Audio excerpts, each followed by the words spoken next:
अस्सलाम वालेकुम व्यूअर्स, कैसे हैं आप? उम्मीद है कि आप खैरियत से होंगे। आज के इस लेक्चर का जो टॉपिक है वो जेरेंड एंड इन्फिनिट्यूज़ हैं।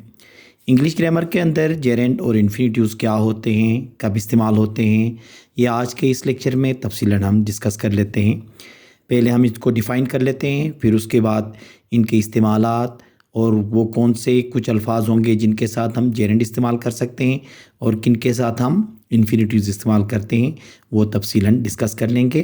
तो आइए शुरू कर लेते हैं। What is gerund? देखें जेरेंड होता क्या है। अगर इसको हम डिफ़ाइन करें तो a gerund is a verb that ends in ING and a function like a noun. That means you can use it like a subject or object in a sentence. gerund हमेशा ऐसा लफ्ज़ होता है जो कि first form के साथ ING लगाने से बन जाता है और ये ज़्यादातर इस्तेमाल होगा किस चीज़ के लिए? नाउन के लिए इस्तेमाल होता है। ये किसी भी सेंटेंस के अंदर होता तो आईएनजी फॉर्म में होता है, लेकिन ये सब्जेक्ट का किरदार अदा करता है या तो ऑब्जेक्ट का किरदार अदा करता है। या सादा अल्फाज में हम ये कह सकते हैं कि जब कभी भी ING form of the verb subject का काम करे या ऑब्जेक्ट का काम करे, मतलब नाउन का जो किरदार अदा करे, उसको हम क्या कहेंगे? जेरेंड कहेंगे। जैसे कि देखें, reading is a fun. Reading is a fun. अब यहाँ पे देखिए रीडिंग है, तो रीडिंग यहाँ पे किस का काम कर रहा है? यहाँ पे सब्जेक्ट का काम कर रहा है, तो लिहाजा इसको हम क्या कह सकते हैं? जेरेंड कह सकते हैं।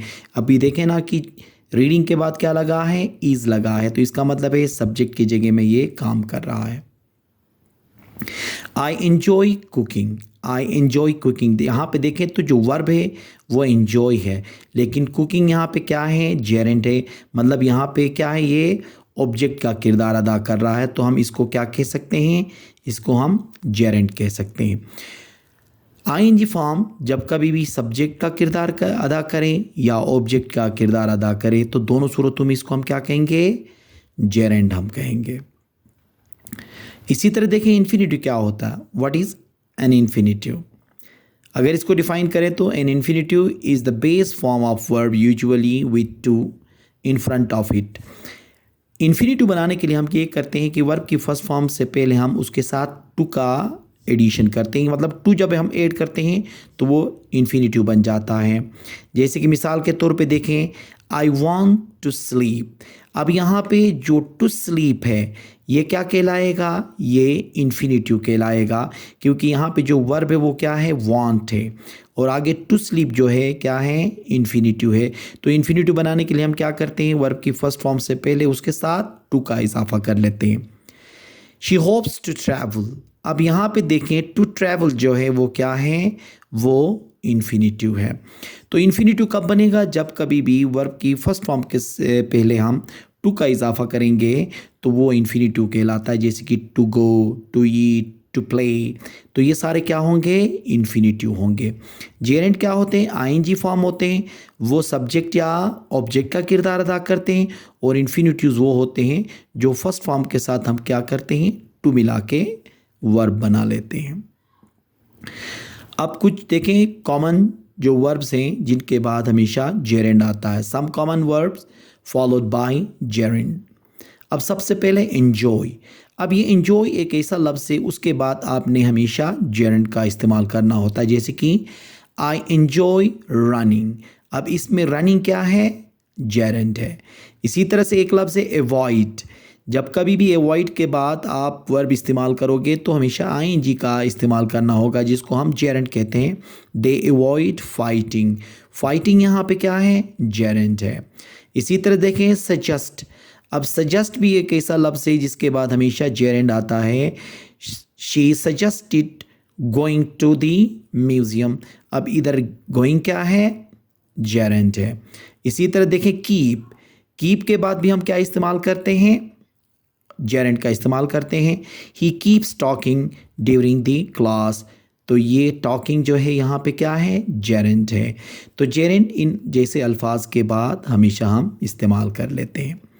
इसी तरह से देखें some common verbs followed by infinitive. कुछ ऐसे अल्फाज जिनके बाद फिर हम इन्फिनिटिव इस्तेमाल करते हैं, जैसे कि वांट है।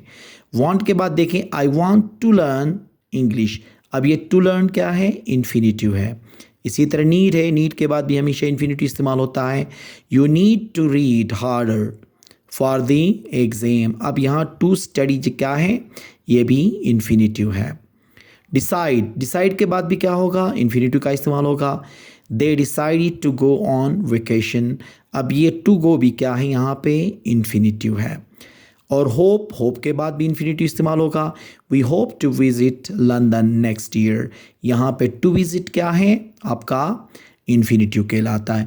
तो इन्फिनिटिव और जेरेंट में हमने क्या पढ़ा, जेरेंट हमेशा ING form of the verb होता है, लेकिन वो क्या करता है, या तो सब्जेक्ट का किरदार अदा करता है या तो ऑब्जेक्ट का किरदार अदा करता है, मतलब नाउन के तौर पे इस्तेमाल होता है।